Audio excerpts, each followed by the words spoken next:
Demikian juga tentang mengerti bahasa binatang. Pada satu hari Nabi Sulaiman dan bala tentaranya lewat di satu lembah. Lembah itu kebetulan lembah semut. Ketika mereka lewat di lembah itu, Raja Semut lihat dari kejauhan, dia pidato kepada rakyatnya para semut itu. Apa katanya? Ya ayyuhan namlu dukhulu masakinakum, la yahtimannakum Sulaiman wa junuduh, wa hum la yash'urun. Jadi ini Raja Semut melihat Nabi Sulaiman datang bersama seluruh bala tentaranya, dia pidato kepada rakyatnya. Saudara-saudaraku rakyat semut, di mana saja suara saya bisa didengar. Perhatian, perhatian. Ini Nabi Sulaiman mau lewat dengan seluruh bala tentaranya. Kamu semua supaya masuk ke dalam lubang kamu masing-masing. Sebab kalau kamu nggak masuk ke lubangmu masing-masing, akan diinjak oleh Sulaiman dan bala tentaranya. Sedangkan mereka tidak tahu kalau kamu kena injak. Masuklah semut itu seluruhnya ke dalam lubangnya masing-masing. Nabi Sulaiman senyum. Fatabassama dhahikan min qawliha. Mendengar ucapan Raja Semut ini, Nabi Sulaiman tersenyum. Lalu berkata, apa katanya? Rabbi auzi'ni an ashkura ni'mataka allati an'amta alayya wa ala walidayya wa an a'mala salihan tardahu wa adkhilni birahmatika fi ibadika salihin. Satu pengakuan yang tulus yang jauh dari watak kesombongan. Mendengar Raja Semut berkata semacam itu, beliau senyum. Lalu berkata, wahai Allah, tetapkan kiranya hati saya ini untuk selalu bersyukur terhadap nikmat yang engkau karuniakan kepada saya. Karena nikmatku, nikmat yang engkau berikan kepadaku, saya mengerti bahasa binatang.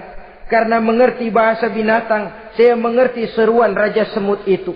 Tetapkan saya untuk selalu bersyukur ya Allah atas nikmat yang engkau berikan ini, atas nikmat yang engkau berikan kepada kedua orang tua saya, dan tetapkan saya untuk selalu melakukan amal soleh yang engkau ridhoi, dan masukkan saya ke dalam golongan hamba-hambamu yang soleh. Satu pengakuan yang tulus, yang jauh dari sifat kesombongan. Mungkin kalau sombong yang lahir, begitu dengar Nabi Sulaiman bahwa semut ngomong begitu, beliau akan berkata, iya, masuk ke buruan. Tapi kan tidak.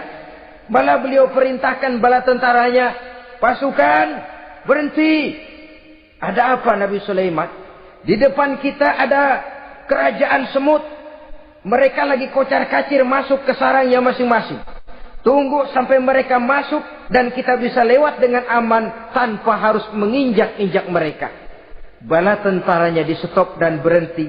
Ternyata kebesarannya tidak menyebabkan ia lalu memandang remeh sampai kepada makhluk yang bernama semut sekalipun. Masih tetap dihargainya sebagai makhluk dari Allah Subhanahu wa ta'ala. Sesuatu yang perlu menjadi contoh kita semua. Sebab orang bilang kadang kacang sering lupa akan kulitnya. Kadang posisi kita yang tinggi menyebabkan kita lupa dari mana kita berasal. Kadang harta yang kita miliki menyebabkan kita lengah dari mana kita datang. Akhirnya yang timbul adalah sifat sombong dan angkuh. Ibarat kata orang, kacang lupa dengan lanjarannya. Ma'asyiral muslimin rahimakumullah. Ini kebesaran dan keistimewaan yang diberikan Allah kepada Nabi Sulaiman alaihi salam. Apa yang perlu kita jadikan tamsil dan ibarat dari kebesaran ini? Saudara-saudara kaum muslimin rahimakumullah. Keadilan sebagai umara yang berpadu dengan kebijaksanaan sebagai ulama. Satu hari seorang sahabat bertanya kepada Rasulullah sallallahu alaihi wasallam. Ya Rasul, kalau pada satu saat ajal merenggut Tuhan, Tuhan berlalu meninggalkan kami sekalian, kita berpisah untuk selamanya ya Rasul. Dalam kondisi semacam itu, azuhrul ardi khairul lana ambatniha. Mana yang lebih baik ya Rasul buat kami kalau sudah ditinggalkan oleh Tuhan? Permukaan bumi atau perut bumi yang lebih baik? Ini pertanyaan dengan bahasa kinayah. Permukaan bumi maksudnya hidup. Perut bumi maksudnya mati. Orang kalau sudah masuk ke perut bumi kan habis. Ya Rasul, kalau engkau sudah tidak ada meninggalkan kami semua, mana yang lebih baik buat kami, hidup atau mati? Bukan main pertanyaan ini. Di satu sisi menggambarkan cintanya sahabat kepada Nabi. Sehingga kalau tidak bisa mati bersamaan, biarlah mati beriring saja.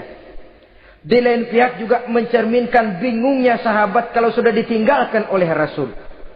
Atas pertanyaan ini, apa jawab Rasul? Kamu nggak usah khawatir. Walaupun aku sudah tidak ada, kembali ke hadratullah azza wa jalla, meninggalkan kamu semua, kamu tidak usah bingung. Dengan syarat, idza kana umara'ukum khiyarukum wa amrukum syura bainakum wa aghniyaukum askhiyaukum fa zahrul ardi khairul lakum min batniha. Kalau saja para umara, kalau saja pemimpin-pemimpin kamu adalah orang-orang yang terbaik di antara kamu, dan seluruh persoalan yang kamu hadapi dapat kamu musyawarahkan dengan baik, lalu orang-orang kaya di antaramu adalah orang-orang yang dermawan, ketika itu walaupun aku sudah tidak ada, hidup lebih baik daripada mati. Permukaan bumi lebih baik daripada perut bumi. Dengan catatan 3 tadi. Pemimpinmu orang yang terbaik di antara kamu. Segala persoalan kamu musyawarahkan. Dan orang kayamu orang dermawan. Walaupun aku tidak ada, hidup lebih baik daripada mati. Tapi sebaliknya kata Nabi, idza kana umara'ukum syirarukum. Kalau umarokmu, pemimpin-pemimpinmu adalah orang-orang yang terjahat di antara kamu. Wa amrukum ala nisaikum. Dan segala urusanmu sudah diatur oleh perempuan. Walaupun dia tidak naik di bidang eksekutif, tidak memegang kekuasaan, tapi kekuasaan bayangannya jauh lebih menentukan daripada kekuasaan yang sesungguhnya. Kalau perempuan sudah ikut campur mengaturmu, kemudian wa askhiyaukum bukhalaukum. Orang-orang kaya di antaramu adalah orang-orang yang bakhil bin pelit alias kikir. Maka ketika itu kata Nabi, fabatnul ardi khairul lakum min zahriha. Perut bumi lebih baik daripada permukaan bumi. Apa yang bisa diharapkan dari pemimpin yang zalim, perempuan yang sok kuasa, dan orang-orang kaya yang bakhil dan pelit? Dalam kondisi semacam itu, bertemulah kita dengan yang bernama kiamat. Dan kalau sudah kiamat macam itu, kata Nabi, perut bumi lebih baik daripada permukaan bumi. Maka yang kita perlukan sekarang adalah kerjasama antara ulama dengan umara. Ulama bukan umara, umara pun bukan ulama. Harus saling kerjasama dan jangan saling memperalat. Kerjasama menurut bidangnya masing-masing, menjadi yang terbaik di bidangnya. Jangan sudah jadi kiai karena ingin berpartisipasi aktif lalu pindah jadi pemborong jembatan. Tidak sadar akan profesinya.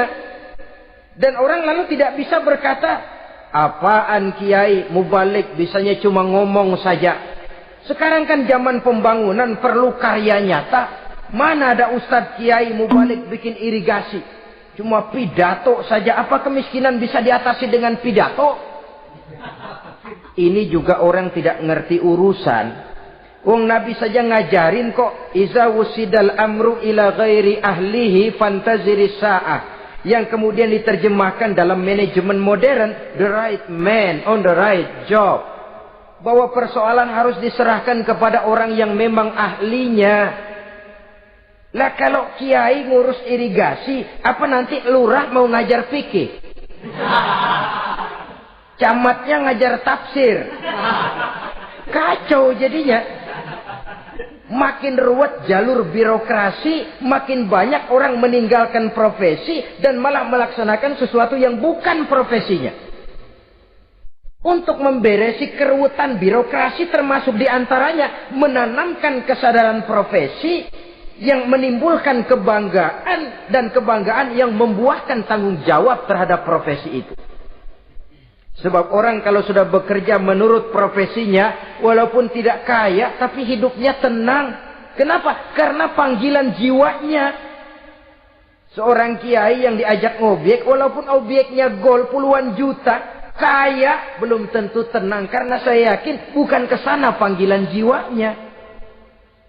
Ma'asyiral muslimin rahimakumullah. Itulah sebabnya kerjasama. Ulama membangun lingkungannya, ulama membangun manusianya, umarok membangun lingkungannya. Sehingga terciptalah wujud daripada pembangunan manusia seutuhnya. Ya zahirnya, ya batinnya. Seluruh kita